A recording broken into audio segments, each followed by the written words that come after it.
Hello everyone, achieve your goals में आपका स्वागत है। आज के इस वीडियो में हम डिस्कस करेंगे यूपी टेट के हिंदी के प्रैक्टिस सेट पर।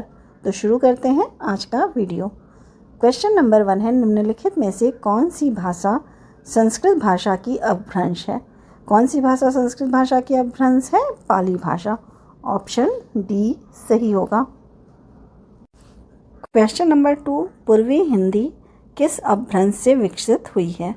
किससे विकसित हुई है पूर्वी हिंदी? ये हुई है अर्धमागधी अपभ्रंश से। ऑप्शन बी सही होगा। क्वेश्चन नंबर 3, हिंदी भाषा में सतत और व्यापक आकलन का उद्देश्य यह जानना है कि क्या जानना है? बच्चे कैसे सीखते हैं? ऑप्शन सी सही होगा।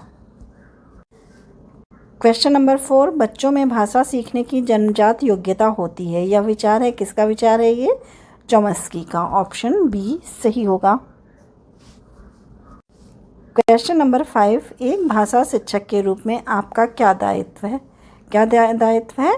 बच्चों को भाषा सीखने का समृद्ध वातावरण उपलब्ध कराना, बच्चों के सीखने के तरीकों के बारे में जानना ताकि उसी के अनुरूप शिक्षण कार्य संपादित किया जा सके, बच्चों द्वारा की जाने वाली त्रुटियों के कारणों की पहचान करते हुए उपयुक्त उपचार करना, उपयुक्त सभी।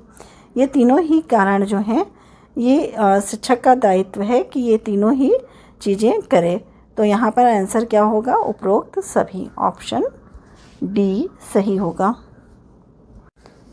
क्वेश्चन नंबर 6, नाक कटना मुहावरे का अर्थ है। क्या अर्थ है नाक कटना मुहावरे का? है नाक कटना यानी बदनामी होना। ऑप्शन बी सही होगा। क्वेश्चन नंबर 7, न 9 मन तेल होगा न राधा नाचेगी, लोकोक्ति का उपयुक्त अर्थ है। क्या अर्थ है? इसका अर्थ होता है कार्य करने के लिए कोई असाधारण बहाना बनाना या शर्त रखना। न 9 मन तेल होगा न राधा नाचेगी। ऑप्शन बी यहाँ सही होगा। क्वेश्चन नंबर 8, भिखारी को भीख दो, इसमें को किस कारक की विभक्ति चिन्ह है?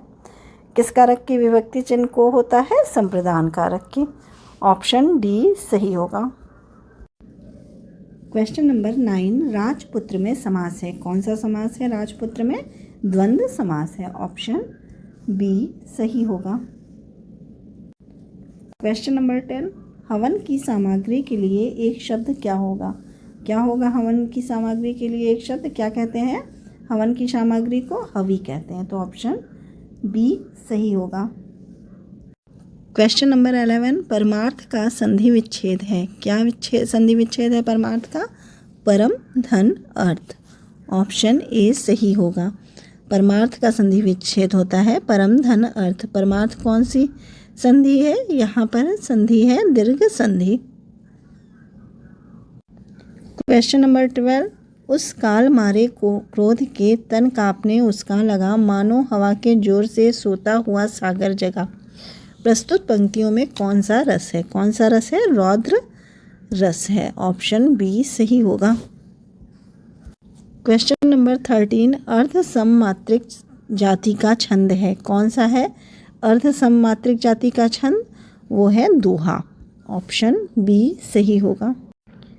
क्वेश्चन नंबर 14, दूग उर्झत टूटत कुटुम जुरत चतुरचित प्रीति, परति गांठ दुर्जन हिये दई नई यह रीति।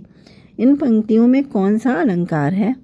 यहाँ पर कौन सा अलंकार है? असंगति अलंकार। ऑप्शन बी सही होगा। क्वेश्चन नंबर 15, पराधीन सपनेहु सुख नाही, पंक्ति में लिखी गई है, किसके द्वारा लिखी गई है ये पंक्ति? तुलसीदास के द्वारा। ऑप्शन डी सही होगा। क्वेश्चन नंबर 16, फूल का पर्यायवाची नहीं है। क्या नहीं है? सुमन, पुष्प, तनुजा, कुसुम। क्या नहीं है? तनुजा नहीं है। ऑप्शन सी सही होगा। क्वेश्चन नंबर 17, श्री गणेश का विलोम शब्द है। क्या है श्री गणेश का विलोम शब्द? इति श्री। ऑप्शन बी सही होगा। क्वेश्चन नंबर 18, निम्नलिखित में देवनागरी लिपि की कौन सी विशेषता नहीं है? कौन सी विशेषता नहीं है? कुछ वर्णों का उच्चारण नहीं होता है, ऐसा देवनागरी लिपि में नहीं होता है। क्वेश्चन नंबर 19, दूरदर्शन ने आज अंताक्षरी का सुंदर कार्यक्रम प्रसारित किया। इसमें अंताक्षरी का शुद्ध शब्द क्या है? अंत्याक्षरी। ऑप्शन ए सही होगा। क्वेश्चन नंबर 20, धर्मशाला रचना के आधार पर किस शब्द भेद में आता है? किस शब्द भेद में आता है धर्मशाला रचना के आधार पर? ये आता है यौगिक शब्द में, धर्म धनशाला। ऑप्शन बी यहाँ सही होगा। क्वेश्चन नंबर 21, पराजय में उपसर्ग है। पराजय में क्या उपसर्ग है? परा उपसर्ग है। ऑप्शन सी सही होगा। क्वेश्चन नंबर 22, निम्नलिखित में से कौन सा एक युग्म सही सुमेलित नहीं है? कौन सा सही सुमेलित नहीं है? अर्धविराम का चिन्ह सही है, अल्प विराम का भी सही है, कॉमा लाघव चिन्ह का शून्य जैसा होता है ये भी सही है, लोप चिन्ह का सही नहीं है, तो ऑप्शन डी सही होगा। क्वेश्चन नंबर 23, निम्नलिखित में विशेषण है, क्या विशेषण है? नया विशेषण है। ऑप्शन सी सही होगा। क्वेश्चन नंबर 24, आर्त आर्द्र श्रुति संभिन्नार्थक शब्द युग्म हेतु उपयुक्त अर्थ युग्म की पहचान करें। क्या अर्थ होता है आर्त और आर्द्र का? आर्त का अर्थ होता है दुखी और आर्द्र का अर्थ होता है गीला। ऑप्शन बी सही होगा। क्वेश्चन नंबर 25, इंद्रियों को जीतने वाले के लिए एक शब्द है, क्या कहा जाता है? इंद्रियों को जीतने वाले को जितेंद्रिय कहा जाता है। ऑप्शन डी सही होगा। क्वेश्चन नंबर 26, पवन का संधि विच्छेद है, क्या है पवन का संधि विच्छेद? पो धन अन। ऑप्शन सी सही होगा। क्वेश्चन नंबर 27, भिक्षुक में प्रत्यय है, क्या प्रत्यय है भिक्षुक में? उक प्रत्यय है। ऑप्शन सी सही होगा। क्वेश्चन नंबर 28, आदिकाल को बीजोपन काल नाम किसने दिया है? किसने दिया है? आचार्य महावीर प्रशांत द्विवेदी ने। ऑप्शन सी सही होगा। क्वेश्चन नंबर 29, वागार्थ पत्रिका कहाँ से प्रकाशित होती है? कहाँ से प्रकाशित होती है? कोलकाता से। ऑप्शन डी सही होगा।